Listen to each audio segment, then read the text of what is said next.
A silver collapse, Sting, is the cleanest narrative on the board, and it is exactly why a violent move higher is becoming more likely, not less. The price is lying to you in the loudest way possible, and the spreads are trying to tell the truth underneath it, but most people never look there. They stare at the candle, they feel the adrenaline, they hear overbought, and they reach for the same obvious trade. Short the pullback, fade the hype, wait for gravity. And that's where the real pressure starts. Because in a market like silver, the moment the crowd agrees on the direction of the next $10 is often the moment the market engineers a move that costs them 30. Let us get the context tight, because if you don't anchor yourself to what actually happened, silver will whip you into a bad decision even if your long-term view is right.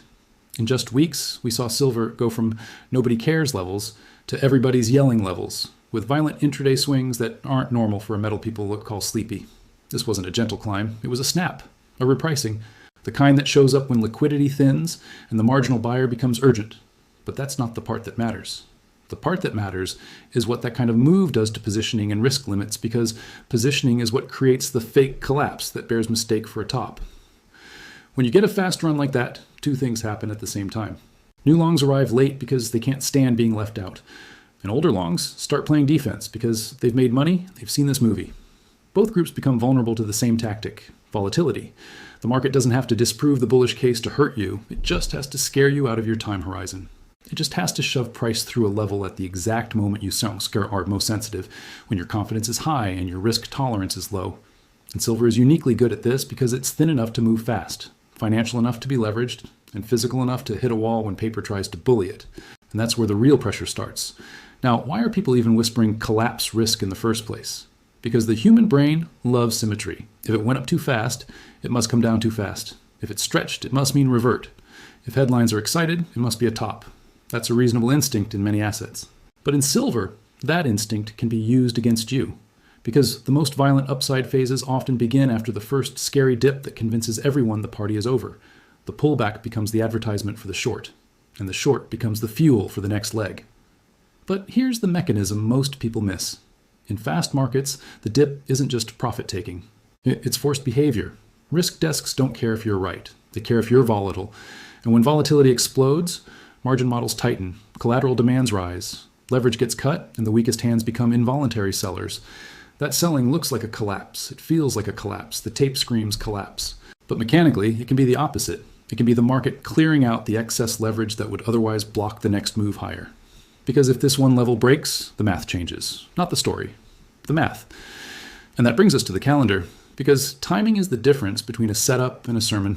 January has a habit of creating flows that aren't opinions. They're obligations, rebalances, rolls, funds resetting exposures, commodity baskets and mandates that reweight based on rules, not vibes. Month end is also its own little gravity well, especially after a sharp move, because risk managers want to show clean books and stable VAR, and traders want to lock P&L. So if you're looking for the why now, it isn't just that silver is undervalued or in demand. It is that a mechanical flow window collides with a market that were already tight in the places that matter. And when a flow window hits a tight market, you don't get a neat chart, you get an air pocket, you get a gap.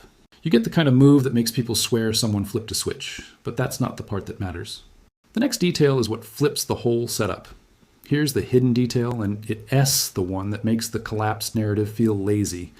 The underlying silver balance has been running in deficit, and the deficit looks worse when you strip ETF flows out of the conversation. Read that again. The most common pushback you'll hear is, sure, but if ETFs don't buy, demand isn't real. The hidden detail is that even without ETF buying, the market has still been drawing down. That means the physical ecosystem, industry, fabrication, procurement, the real-world pull, has been leaning on supply in a way that paper can't fully handwave. And once you understand that, the whole "so silver is just a meme" angle starts looking like a convenient story for people who need you to give up your position before the next phase. Because if the deficit is structural, the question isn't, will silver crash? The question becomes, how does the market ration demand when supply can't respond quickly? And in commodities, rationing often looks like price. Let's build the proof stack without getting lost in academic mush.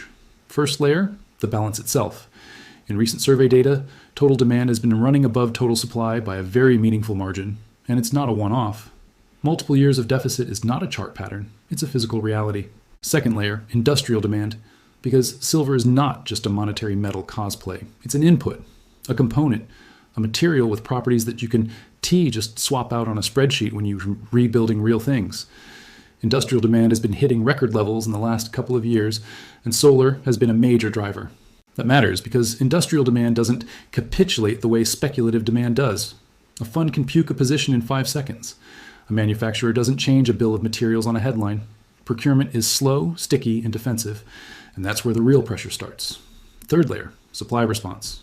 People talk about higher prices bringing supply online like it's a vending machine. In silver, that's fantasy. A big chunk of silver supply comes as a byproduct of mining other metals: lead, zinc, copper, gold. So even if silver doubles, you don't necessarily get a doubling of silver mine output. You get what the primary metals complex allows. That's a hard constraint, and hard constraints are what turn overbought into undersupplied. Fourth layer, recycling. Recycling is helpful, but it's not infinite, and it's not fast. It responds to price, yes, but it also depends on collection systems, economics, and the type of silver in circulation. Not all silver is sitting in a neat pile waiting to be melted. A lot of it is dispersed, embedded, used. So the supply side has inertia, and when supply has inertia, short-term demand shocks don't get cushioned. They get amplified into price. Fifth layer, market structure, because this is the part that separates strong opinion from tradable signal. When physical is tight, it often shows up first in the curve, not the spot headline. It shows up in spreads, in lease rates, in weird dislocations between venues, in delivery premiums, and the cost to borrow metal, in the subtle ways that carrying inventory stops making sense. When the curve starts behaving like it's short on metal, that's not retail hype. That's participants paying to get materials sooner rather than later. And that's where the real pressure starts. Now let's make paper versus physical simple, because people love to make it mystical. Futures are a financial instrument. They can be used to hedge, speculate, arbitrage. They're powerful and they're liquid, and they can create a lot of price without moving a single bar. Physical is physical. It has to be mined, refined, shipped, stored, insured, delivered. That chain takes time, so when paper selling hits the screen, it can push the headline price down instantly. But if physical demand is steady and inventory is not abundant in the deliverable pipeline, the paper push meets friction. That friction doesn't always show up as a straight line rally. It often shows up as distortions, spreads that won't relax, backwardation that refuses to go away, spot premiums that stay stubborn, and a market that keeps bouncing harder than it should. Everyone's watching the headline, but the signal is somewhere else. Because if physical is tight, the market has to do something. It either pays up to bring supply out, or it destroys demand through higher price. There's no third option. Let's talk inventory the right way, because this is where the internet loves to get dramatic and where professionals quietly get very serious. Not all inventory is available inventory. There's the stuff that is deliverable into the system, and there's the stuff that exists, but isn't IT for sale at today. Guess price. There's metal in vaults that belongs to someone who has no incentive to deliver it.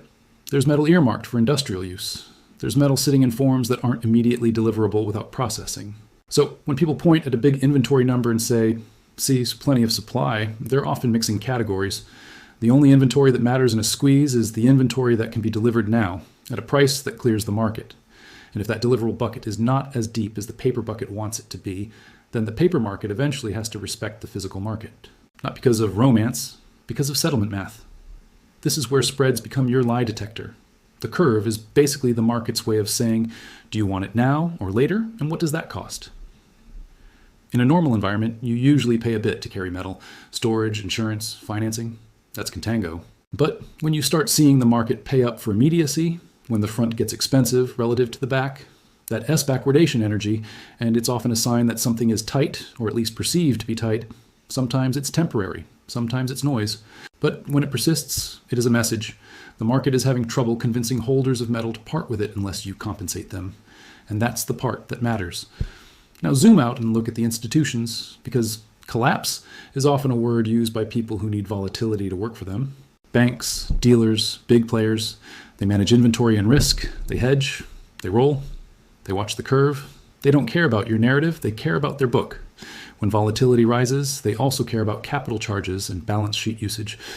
If it becomes expensive to hold and finance metal, they'll reduce exposure. If it becomes expensive to provide liquidity, they'll widen. That makes the market thinner. Thin markets don't drift, they jump. So when you see wild swings, it's not always manipulation. It's incentives, it's risk constraints, it's liquidity being rationed.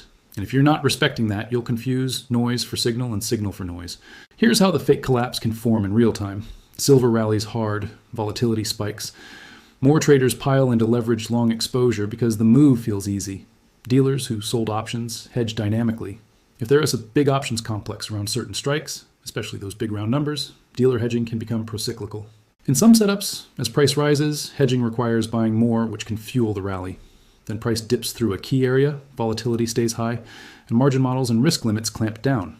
Leveraged longs get forced to reduce. Some option hedging flips. Funds de-risk. The selling feeds on itself, not because the story changed, but because the plumbing got stressed.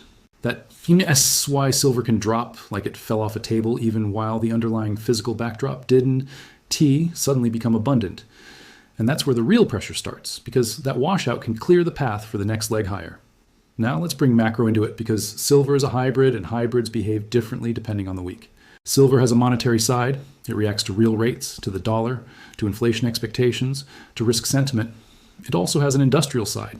It reacts to growth expectations, to manufacturing cycles, to procurement, to tech buildouts.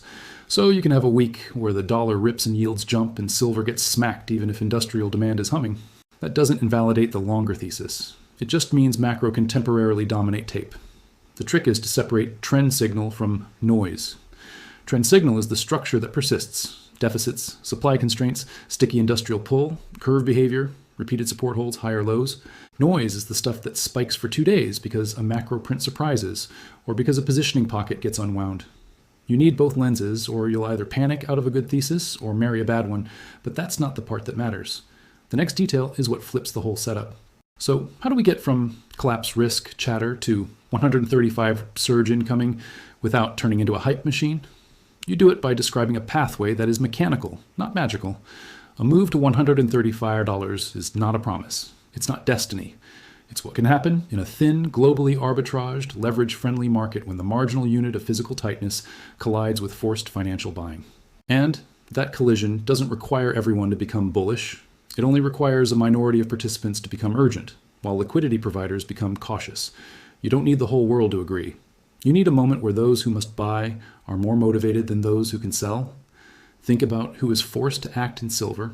Shorts are forced to act if price rises and their risk limits tighten, especially if they're short through futures or leveraged instruments and volatility increases their margin requirements. Dealers are forced to act when their option books move into zones where delta hedging demands more buying. Manufacturers can be forced to act if they run lean and spot procurement becomes uncertain.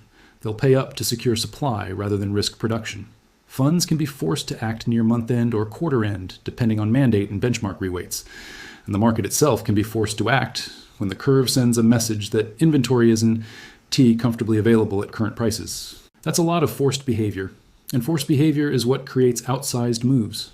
Now let's get concrete, because if you can't name levels and invalidation, you're just performing. There are a few zones that matter because they're psychological and mechanical at the same time. The big round number around 100 is an obvious magnet. Option strikes cluster there, headlines love it, and it becomes a reference for everyone's risk.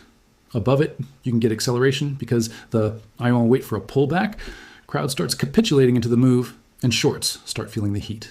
Below it, you can get the collapse narrative because it feels like a failed breakout. Then you've got the high 90s area where recent momentum peaked. That's a battlefield zone where liquidity often thins and where stop placement becomes crowded. Around 90 becomes a pivot. If silver holds above it after volatility, it tells you the market is absorbing supply, not distributing. Then the 80s and mid-70s zones matter as potential retest areas, places where, if the bull thesis is intact, buyers should defend with intent. And below the low 70s regime line is where you start treating the whole surge as a failed repricing, not just a pullback. Because if that level breaks, the math changes. Now, the two-scenario lens, because this is how you stay credible and stay alive. Scenario 1 is the controlled pullback and retest. Silver cools off, maybe it chops, maybe it dips into a key support zone, volatility remains elevated but not explosive, and then the market reclaims the pivot with conviction. This is the annoying scenario. It frustrates everyone. Bulls feel like geniuses one day and idiots the next. Bears feel validated until they aren't. But it's healthy because it shakes out leverage without breaking structure. What confirms scenario 1? Higher lows, repeated support holds, and a reclaim of key pivot levels on strong tape. What weakens it? A breakdown that slices through supports with no bid and spreads that relax like tightness evaporated. Scenario 2 is the continuation squeeze. Silver doesn't give you the perfect pullback. It holds shallow, it grinds, and then it snaps higher on a catalyst window. Thin liquidity, a rebalancing flow, a macro surprise that hits the dollar, a volatility impulse that forces hedging. This scenario has gap risk, up and down. In this world, you don't get to negotiate with the market. If you're underpositioned, you chase. If you're overlevered, you get punished. What confirms scenario 2? Clean breaks above key magnets, fast reclaim after dips, and structural signals like stubborn front-end tightness and persistent bid on pullbacks. What invalidates it? If the market fails to hold reclaimed levels and starts making lower highs with easing stress signals, meaning the squeeze fuel isn't now, volatility there. Now let us talk about the thing that makes most retail investors lose money even when their thesis is right. They treat volatility like information. Volatility is often a weapon. It's the market's way of transferring exposure from impatient hands to patient hands. You will be emotionally manipulated in 2 specific ways.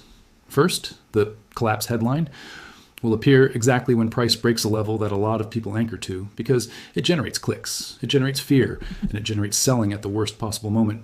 Second, the "this is unstoppable" headline will appear exactly when price has already run too far too fast because it generates greed, it generates late buying, and it traps people at bad entries. Your defense is simple but not easy. Decide your time horizon before the move. Decide your invalidation level before the move. And size so that a violent dip doesn't force you to make a decision under stress. Because if your position size is so large that you can't tolerate normal silver volatility, you don't have a thesis. You have a coin flip. And that's where the real pressure starts. Here's the practical psychology shield. Stop asking, is this dip scary? And start asking, did anything structural change? Did the balance suddenly flip to surplus? Did supply suddenly surge? Did industrial demand suddenly evaporate? Did the curve suddenly relax and offer plentiful near-term metal? Did the market lose key regime levels and fail to reclaim them? If none of that happened, then the dip is more likely noise than signal. That doesn't mean you ignore risk. It means you treat risk as a sizing problem, not a belief problem. Silver can whip around violently even if the thesis is correct. It can drop hard before it rips. It can rip hard before it drops. That's the asset. You don't fix that by arguing with the market. You fix it by using a plan that doesn't require you to be emotionally perfect. Now, about that $135 number. Let investors be precise about what it represents, so you don't treat it like a prophecy. A $135 print would likely require a confluence, either a broad risk-on-metals bid with weakening real rates and or dollar stress, plus a continued industrial pull, plus a market structure moment where shorts and hedgers get squeezed in a thin liquidity window. It could also be accelerated by a perception shift, when participants stop viewing silver as just a trade and start viewing it as an asset that can be sourced easily at the margin. The perception shift is usually triggered not by a speech, but by friction. Delayed deliveries, weird premiums, persistent tightness signals. And if that happens into a calendar catalyst, like a rebalance window or a month-end positioning crunch, price can overshoot what should happen. Commodities don't move like stocks when they're stressed. They don't negotiate. They gap. So what should you watch in the next week or 2 if you want to be early instead of emotional? Watch the behavior around the big magnets. Does silver hold above the pivot zones after volatility spikes, or does it melt through and stay weak? Watch the dips. Are dips bought quickly, or do they bleed and grind? Watch whether strength is impulsive, fast breaks and holds, or whether it is just wiki chaos that can stick. And watch the relationship between silver and gold. Does silver begin to outperform in risk-on bursts, suggesting speculative appetite and leverage are returning?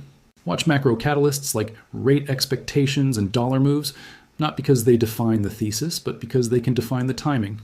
And most importantly, watch the structure. If price reclaims key levels and refuses to give them back, that's not emotion.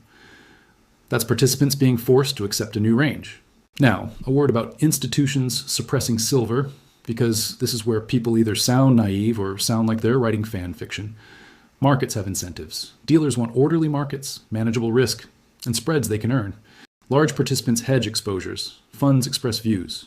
Sometimes those incentives create patterns that look like suppression, especially in thin markets where paper can move price quickly. But you don't need to claim a cartoon villain to understand the effect. All you need to understand is that in leveraged markets, price is often the result of risk management, not truth.